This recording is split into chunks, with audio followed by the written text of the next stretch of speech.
इस पूरे घने जंगल में केवल बंदरों का ही राज चलता है। ये बंदर इंसान की तरह बोल सकते थे। इनके अंदर इंसानों से कई गुना ज्यादा सोचने और समझने की क्षमता थी। ये बाज के अंडों को चुराने जा रहे थे। तीनों अंडे के पास पहुंच चुके थे। अब केवल इंतजार था उस बाज के जाने का। कुछ ही देर में वो बाज यहाँ से चला जाता है। ये तीनों अंडे के पास जाते हैं। घोंसले के अंदर 3 अंडे थे, लेकिन ये लोग केवल एक ही अंडा लेने वाले थे, क्योंकि इनका ये नियम था। हर घोंसले से ये लोग एक ही अंडे को लिया करते थे। ये अंडे को खाने के लिए नहीं, बल्कि अंडे से जो बाज का बच्चा निकलता था, ये लोग उसकी परवरिश करते थे। अब तीनों दूसरे घोंसले की तरफ निकल पड़ते हैं, लेकिन वो रास्ता बेहद खतरनाक था। इनमें से एक बंदर निडर और बहादुर था, जिसका नाम भोला था। भोला एक लोहे के डंडे को उखाड़ लेता है और कूदकर चट्टानों में डंडे को घुसाकर लटक जाता है। सभी बंदरों में भोला सबसे बहादुर था। वो उस घोंसले तक पहुंच गया था, लेकिन ये घोंसला बहुत ही ज्यादा ऊंचाई पर था। भोला अंडे को उठाने की कोशिश कर रहा था, लेकिन तभी यहाँ पर बाज आता है। वो बाज भोला पर हमला कर देता है, जिससे भोला का हाथ छूट जाता है और भोला चट्टानों से सरकता हुआ नीचे की तरफ जा रहा था। तभी भोला तेजी से सरकता हुआ नीचे गिर जाता है, लेकिन इन दोनों ने देखा भोला नीचे लटका हुआ था। भोला उसी बाज के अंडे को दिखाता है। वो उस अंडे को पाकर बहुत ज्यादा खुश था। अब भोला और उसके दोनों साथी घोड़े पर सवार होकर अपने कबीले की तरफ निकल पड़ते हैं। ये जंगल बेहद खूबसूरत था। भोला अपने कबीले में पहुंच गया था। भोला के पास कई सारे छोटे बच्चे आते हैं। वो कहते हैं, भोला भैया क्या आपको बाज का अंडा मिला और वहाँ पर कोई खतरा तो नहीं था? भोला कहता है, वहाँ पर बहुत खतरा था। भोला उन सभी बच्चों को बाज का अंडा दिखाता है। उस अंडे को देखकर बच्चे बहुत खुश होते हैं। और ये थी भोला की माँ, जो अब बूढ़ी हो चुकी है। ये भोला को कहती है, तुम एक बहादुर बेटे हो। भोला इस बात को सुनकर खुद पर गर्व महसूस करता है। बंदरों ने यहाँ पर बहुत सारे बाजों को पाल रखा था। अब भोला हाथ में एक कपड़ा लेकर अपने बूढ़े पिता से मिलने आता है। इसके पिता पूरे कबीले के सरदार थे। भोला के पिता कहते हैं, कैसी रही तुम्हारी चढ़ाई? भोला कहता है, पिताजी मैं सबसे ऊपर तक चढ़ा था। तभी भोला के पिता उसके हाथ में वो कपड़ा देख लेते हैं और कहते हैं कि ये इंसानी कपड़ा तुम्हें कहाँ से मिला? भोला कहता है, मुझे पास के जंगलों में मिला। इनको लग रहा था कि इंसान जंगल में घुस चुके हैं और वो हमसे फिर से युद्ध। अब भोला के पिता कहते हैं, उस जगह का पता लगाओ जहाँ पर तुम्हें इंसानी कपड़ा मिला है। और बंदरों में सबसे ताकतवर ये बंदर था। सभी बंदर इससे बहुत ज्यादा डरते थे। अब वो ताकतवर बंदर कुछ बंदरों के साथ निकल पड़ता है उसी जगह पर जहाँ पर भोला को इंसानी कपड़ा मिला था। और रात के समय भोला को कोई आवाज सुनाई देती है। भोला उस आवाज की तरफ जाता है। भोला ने देखा एक लड़की छुप कर बैठी हुई थी। वो लड़की भोला को धक्का मारकर यहाँ से भाग जाती है। भोला उसे नहीं पकड़ पाया था, लेकिन तभी इसने देखा बाज का अंडा टूट चुका था। भोला बहुत ज्यादा डर जाता है, क्योंकि कल सभी बंदरों का समारोह था और उस समारोह में उस अंडे को पेश करना था। लेकिन भोला कहता है, समारोह से पहले मैं अंडा पेश कर दूंगा। और उसी रात भोला बाज के अंडे को चुराने निकल पड़ता है। लेकिन आगे चलकर भोला को किसी के चिल्लाने की आवाज सुनाई देती है। भोला वहाँ पर जाकर देखता है। उसने देखा कि इसके वही बंदर मर चुके थे, जो ताकतवर बंदर के साथ इंसानों को ढूंढने गए थे। तभी भोला के पीछे वही ताकतवर बंदर आता है। इस बंदर को भी उन्होंने मार दिया था। ये भोला को यहाँ से भागने के लिए कहता है। भोला ये सब देखकर बहुत ज्यादा डर जाता है, क्योंकि इसके कबीले पर बहुत बड़ी मुसीबत आने वाली थी। तभी सामने से कोई भोला की तरफ आ रहा था। भोला उनके आने से पहले झाड़ियों में छुप जाता है। ये भी एक बंदर थे, लेकिन इनके अंदर कोई भी रहम नाम की चीज। भोला उनको छुप कर देख रहा था। ये सभी बंदर उसी लड़की को ढूंढ रहे थे। बंदर यहाँ से जाने ही वाले थे, लेकिन तभी वो भोला के घोड़े को देख लेते हैं और उसे करंट का झटका देते हैं। घोड़ा अपने कबीले की तरफ भागता है। बंदर उसी घोड़े का पीछा करने लगते हैं। भोला ये सब देखकर बहुत ज्यादा डर जाता है और दूसरे रास्ते से अपने कबीले की तरफ भागता है। लेकिन भोला ने कबीले के पास पहुंचकर देखा, उसका कबीला पूरी तरह से तबाह हो चुका था। उन बंदरों ने भोला की बस्ती को आग लगा दी थी और सभी बंदरों को मार रहे थे। भोला अकेला कुछ भी नहीं कर सकता था। उन्होंने बहुत से बंदरों को बंदी बना लिया था। भोला अपने बंदरों को छुड़ाने लगता है, लेकिन तभी वो उसको करंट का झटका देते हैं। तभी एक बंदर उसे पीछे से पकड़ लेता है और कहता है, भोला तुम अपने पिता के पास जाओ। भोला भागकर अपने पिता के पास जाने लगता है, लेकिन दुश्मन बंदरों का सरदार भोला को देख लेता है। भोला अपने पिता के पास पहुंच गया था। वो सभी बाजों को आजाद करने लगता है, लेकिन तभी वो दुश्मन बंदरों का सरदार यहाँ पर आ जाता है। अब वो दुश्मन बंदरों का सरदार भोला के पिता के सामने था। भोला के पिता भी अपने कबीले के सरदार थे। वो बंदर भोला के पिता से कहता है, झुकाओ अपने सर को। लेकिन भोला के पिता उसका मुकाबला करने के लिए डंडा उठाकर उस पर हमला करते हैं। वो बंदर भोला के पिता को मार गिराता है। भोला ये सब देखकर बेचैन हो जाता है और मारने के लिए कोई चीज ढूंढने लगता है। ये बंदर भोला के पिता को करंट दे रहा था। तभी भोला पीछे से लकड़ी खींच कर मारता है, लेकिन ये बंदर बहुत ताकतवर था। ये भोला को पकड़ने लगता है। भोला उछल उछल कर भाग रहा था। तभी भोला एक लोहे के एंगल पर लटक जाता है। बंदर उसे करंट का झटका देता है, जिससे भोला नीचे गिर जाता है। वो जालिम भोला की छाती पर चढ़कर उसे दबा रहा था। तभी भोला के पिता उस बंदर को पकड़कर कूद जाते हैं, लेकिन वो बंदर भोला के पिता को लगातार मारता जा रहा था। भोला गुस्से से उसके ऊपर कूद जाता है, लेकिन वो बंदर भोला को उठाकर फेंक देता है। भोला एक रस्सी को पकड़कर लटक जाता है। भोला अपने पिता को अपने सामने ही मरते हुए देख रहा था। तभी वो बंदर भोला को नीचे गिरा देता है। अब सुबह भोला को होश आता है, लेकिन भोला का पूरा कबीला तबाह हो चुका था। भोला ने अपने पिता को भी खो दिया था। ये अपने पिता के पास बैठकर रोने लगता है और अपने पिता को दफना देता है। भोला अपने पिता से कहता है, पिताजी मैं वचन देता हूँ, उस बंदरों के लीडर को ऐसी मौत दूंगा कि उसकी आत्मा तक कांप जाएगी। भोला के अंदर अपने पिता का बदला लेने का भूत सवार था। एक नजर अपने कबीले की तरफ देखकर निकल पड़ता है, उस रास्ते पर जिस रास्ते पर इसकी जान को खतरा भी हो सकता था। लेकिन भोला के पास अब खोने के लिए कुछ भी नहीं था। लेकिन जंगल में अचानक भोला जमीन के नीचे गिरने लगता है। वो पेड़ों की बेलों में फंसता हुआ नीचे गिर जाता है और तभी एक बूढ़ा बंदर भोला को पकड़ लेता है। बूढ़ा बंदर कहता है, तुम कौन हो? क्या तुम भी उन्हीं बंदरों में से हो जो नकाब लगाते हैं? भोला कहता है कि मैं उन बंदरों में से नहीं हूँ। उन बंदरों ने मेरे पिता को मार डाला और मेरे कबीले के सभी बंदरों को बंदी बनाकर ले गए। ये बंदर एक दयालु बंदर था और कहता है कि मैंने भी तुम्हारी तरह अपने परिवार को खो दिया है। मेरा नाम साका है। अब भोला के साथ एक और बंदर हो चुका था। दोनों इस लड़ाई को अपने दम पर लड़ने वाले थे। अब दोनों यहाँ से निकल पड़ते हैं। रात के समय भोला को वही इंसानी लड़की दिखाई देती है जो लड़की भोला के कबीले में छुपी थी। बूढ़ा बंदर बताता है कि इंसान पूरी तरह से बंदरों की तरह हो चुके हैं। उनका दिमाग बिल्कुल भी। अब भोला और बूढ़ा बंदर दोनों एक साथ थे। वो लड़की भी इनके साथ थी। तभी इनको जंगल में इंसान दिखाई देते हैं जो बंदरों की तरह पानी पी रहे थे। इंसान अपनी याददाश्त भूल चुके थे। इस समय केवल बंदर बुद्धिमान थे। तभी भोला बूढ़े बंदर से कहता है, मुझे अब चलना होगा। मुझे मेरे कबीले के बंदरों को ढूंढना है। भोला अलविदा लेकर यहाँ से चला जाता है। अब बूढ़ा बंदर लड़की से कहता है, वो इंसान बिल्कुल तुम्हारी तरह ही दिखाई देते हैं। क्या तुम उनके साथ रहना चाहोगी? लेकिन लड़की भोला को यहाँ से जाते देख बहुत ज्यादा दुखी थी। तभी यहाँ पर कोई आवाज सुनाई देती है। सभी बहुत ज्यादा घबरा गए थे। भोला भी उस आवाज को सुनकर रुक जाता है। यहाँ पर वही नकाब वाले बंदर आ चुके थे। सभी इंसान डर कर यहाँ से भागने लगते हैं। इंसान पूरी तरह से डरपोक हो चुके थे। ये सभी बंदर इंसानों को पकड़ रहे थे। इंसानों पर राज करने वाले ये ताकतवर बंदर थे। भोला दूर से ये सब देख रहा था। बहुत से इंसानों को पकड़ लिया गया था। अब हरामी बंदरों का सरदार उसी लड़की के पीछे भागता है। लड़की भागकर एक झाड़ी में छुप जाती है। सभी नकाब वाले बंदर उस लड़की को ढूंढ रहे थे। तभी लड़की को सामने भोला दिखाई देता है और लड़की खड़ी होकर भोला को पुकारती है। लड़की भागकर भोला की तरफ जा रही थी। भोला घोड़े पर सवार होकर लड़की की तरफ आ रहा था और पीछे वो बंदरों का सरदार पड़ा था। लड़की उछलकर भोला को पकड़ लेते हैं। हरामी बंदर ने भी लड़की को पकड़ लिया था। भोला उस बंदर को लात मारकर नीचे गिरा देता है। भोला ने लड़की को बचा लिया था, लेकिन दूसरा बंदर भोला पर हमला करने लगता है। तभी भोला का दोस्त सामने से आता है और उस बंदर को डंडा मारकर नीचे गिरा देता है। लेकिन ये हरामी बंदरों को एक चुनौती थी। इस लड़ाई में भोला के साथ अब 3 लोग थे, लेकिन भोला को उन बंदरों का ठिकाना नहीं पता था जहाँ पर भोला के कबीले के बंदरों को रखा गया था। ये लड़की बताती है कि मैं उस ठिकाने को जानती हूँ। अब ये तीनों उस ठिकाने की तरफ निकल पड़ते हैं। तीनों एक लकड़ी के पुल से होकर जा रहे थे, लेकिन ये इलाका हरामी बंदरों का था। वो हरामी बंदर पुल के नीचे आ चुके थे।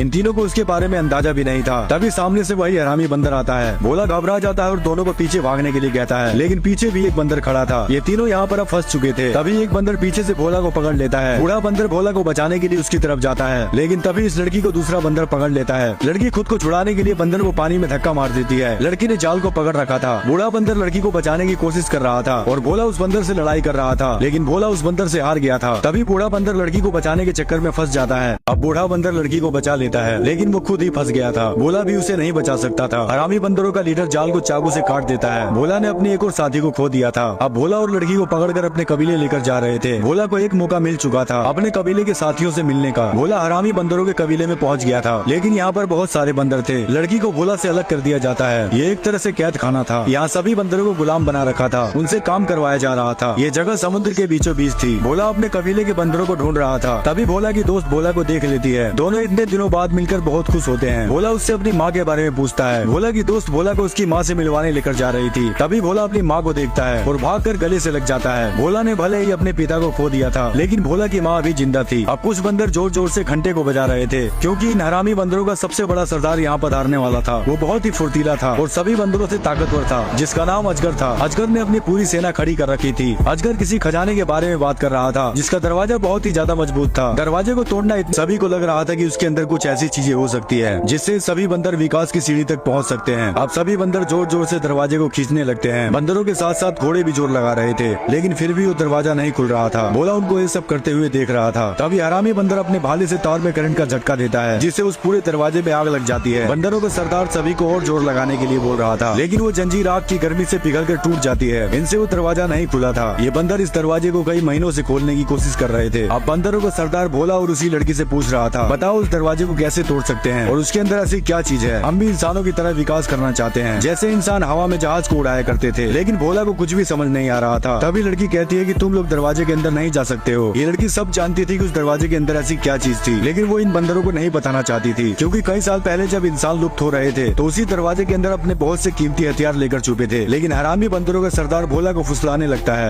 अब हरामी बंदरों का सरदार भोला से कहता है, हम एक बड़ा साम्राज्य बनाएंगे और एक ताकतवर वानर बनेंगे, जैसे इंसान इस धरती पर ताकतवर थे। क्या तुम फिर से इंसानों की कैद में रहना चाहोगे? जरा सोच कर देखो। हरामी बंदर कुछ बचे हुए इंसानों का नामो निशान मिटाना चाहता था, लेकिन भोला तो अपने कबीले के बंदरों को छुड़ाने और पिता का बदला लेने आया था। अब भोला उसी लड़की को सारी बातें बताता है कि हरामी बंदर ने इसे क्या कहा था। भोला के सभी साथी और लड़की मिलकर एक जाल बिछाते हैं। लड़की हर जगह पर बारूद काट रही थी। लड़की उस पूरे बंकर को तबाह करने वाली थी, ताकि हरामी बंदरों के हाथ वो हथियार न लग सके जो इंसानों ने इस बंकर के अंदर छुपाए थे। लेकिन एक बूढ़ा आदमी को ये सब करते हुए देख लेता है। ये हरामी बंदरों का नौकर था। वो सारी बातें हरामी बंदरों को बताने जा रहा था, लेकिन तभी ये लड़की पीछे से उसे पकड़ लेती है और उस आदमी को ऊपर पहुंचा देती है। भोला और उसके सभी साथी लड़की के साथ बंकर के अंदर घुस चुके थे, जिसमें इंसानों के सभी हथियार थे। इसमें बहुत सारे टैंक भी थे और लड़की उस बंकर के दरवाजे को खोल देती है, जिस दरवाजे को बंदर कभी नहीं खोल पाए थे। तभी यहाँ पर वही हरामी बंदरों का सरदार आ जाता है। भोला यहाँ पर फंस चुका था। हरामी बंदरों का सरदार कहता है, तू एक बंदर जाति का होकर इंसानों का साथ दे रहा था और वो लोग भोला की दोस्त को मारने वाले थे। अब लड़की गन निकालकर उस बंदर को शूट कर देती है, जिससे वो बंदर मारा जाता है। हरामी बंदरों का सरदार ये सब देखकर डर गया था और लड़की से कहता है कि तुम यहाँ से जा सकती हो, तुमको हमने आजाद कर दिया है, लेकिन इतना बताते जाओ कि इस बंकर के अंदर क्या और भी ऐसी बंदूकें हैं। तभी लड़की भाग कर जाती है और दो तारों को आपस में जोड़ देती है, जिससे एक बड़ा सा धमाका होता है। वो पूरा बांध टूट चुका था, जिससे इनके पूरे कबीले की तरफ तेजी से पानी आने लगता है। सभी बंदर यहाँ से भागने लगते हैं। ये पानी पूरे बंकर के अंदर भरता जा रहा था। भोला की माँ भी पानी के अंदर खुद को नहीं संभाल पा रही थी, वो पानी में बहती जा रही थी। लेकिन तभी भोला अपनी माँ का हाथ पकड़ लेता है। अब वो समय आ चुका था। भोला के सभी कबीले के बंदर एक साथ होने वाले थे। भोला अपने सभी बंदरों को ऊपर की तरफ जाने के लिए कहता है। तभी वही हरामी बंदर भोला के सामने आता है, जिसने भोला के पिता को मार डाला था। वो भोला को पकड़ने लगता है, लेकिन भोला बहुत ज्यादा चालाक था। भोला ने अपना दिमाग लगा लिया था। भोला उसे आवाज लगाकर अपनी तरफ बुलाता है। गुस्से से बेचैन हरामी बंदर भोला के पीछे भागता है। भोला उसे भगाकर उस जगह लेकर आ गया था जहाँ पर इसकी मौत होने वाली थी। वो जैसे ही भोला को पकड़ने आता है, भोला पतले रास्ते से ऊपर की तरफ भाग जाता है और ये हरामी बंदर नीचे फंस जाता है और वो बंदर डूबकर मर जाता है। अब भोला ने हरामी बंदर को मारकर अपने पिता का बदला ले लिया था। वो अपने कबीले के बंदरों के साथ था, लेकिन अभी हरामी बंदरों का सरदार बचा हुआ था। वो भाग कर आता है और भोला को उठाकर पटक देता है। वो भोला को लगातार मारता जा रहा था। सभी बंदर डरे हुए थे, क्योंकि ये हरामी बंदरों का सरदार था। भोला पूरी तरह से अधमरा हो चुका था। हरामी बंदरों का सरदार कहता है, तू हमारी हस्ती मिटाने आया था, लेकिन आज तेरी हस्ती को मैं मिटाऊंगा। तुम सब मेरे गुलाम हो और मैं तुम्हारा सरदार हूँ। तभी भोला कोई आवाज निकालने लगता है। शायद भोला किसी को बुला रहा था। ये सुनकर बंदरों का सरदार कहता है, लगता है तू पागल हो चुका है। लेकिन सभी बंदर उसी आवाज को निकालने लगते हैं। बंदरों का सरदार सबको चुप रहने के लिए कहता है, लेकिन भोला खड़ा होकर जोर जोर से चिल्लाता है। तभी एक बाज उस हरामी बंदर पर हमला कर देता है। ये वही बाज थे जिनको भोला और उसके सभी कबीले के बंदर पाला करते थे। भोला इन्हीं बाजों को बुला रहा था। सभी बाज उस हरामी बंदर को नोचने लगते हैं और वो नीचे गिरकर मर जाता है और इस तरह भोला का बदला पूरा होता है। भोला का कबीला पूरी तरह से आजाद हो चुका था। सभी बंदर बहुत खुश थे। वो फिर से खुशहाल जिंदगी जी रहे थे। तभी भोला को वही लड़की दिखाई देती है। भोला उस लड़की के पास जाता है। लड़की कहती है कि मैं तुमसे आखिरी बार मिलने